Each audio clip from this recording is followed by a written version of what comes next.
The blow as MPs reject Uhuru's new taxes. This is one of the news items that we had for you earlier on.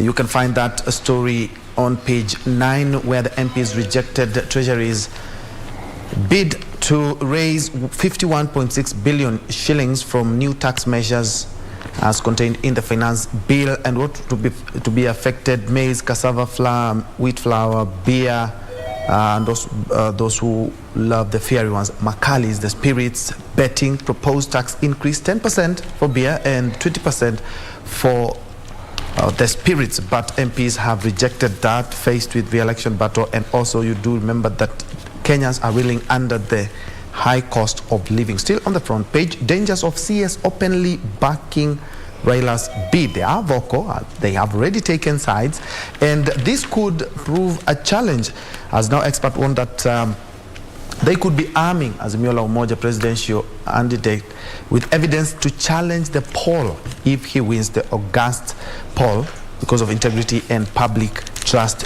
issues. Inside, we're talking about the CS who have openly declared that they are supporting the Azimio la Umoja presidential candidate. They have been mentioned here as Cabinet Secretaries for Agriculture, Peter Munya, Ukuri Atani for Treasury, Jain Wambui Defense, and also CAS Rachel Shebesh, not forgetting ICT Cabinet Secretary Joe Musheru.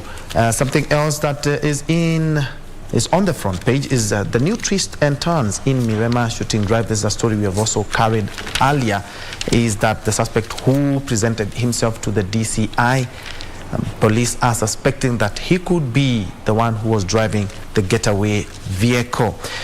Something else inside, talking about politics, more and more politics. Raila and Ruto beat drums of 6-piece voting in strongholds, but constituent parties in both coalitions have said that they won't allow 6-piece voting.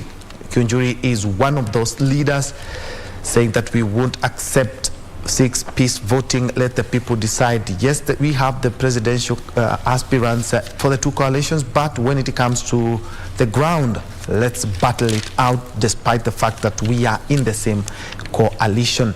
More on politics. Kenya Kwanza may not be an option for deterring Kalonzo. Wiper Party leader has scoffed at attempts by the Ruto and his allies to lure him, and he says that if I have to come to Azimio, we have to have structured dialogue. Of course, some of his members or some of his allies have talked about, let's go back to Azimio, because over 500 candidates also seeking the ticket in various seats who are part of the Azimio not be left in a limbo. Still on politics, High Court slaps Sonko with fresh order stopping his bid. Judge bars IBC from receiving, considering, evaluating, and approving his nomination. Quite a challenge for the former governor. And he is also on around 3 or 4 petitions seeking him to be stopped from vying based on his integrity questions. And the Supreme Court pronounced itself after amending some sections of the presidential elections petition, saying that councils will not be allowed whatsoever to be discussing matters or particulars or merits of cases in that presidential election.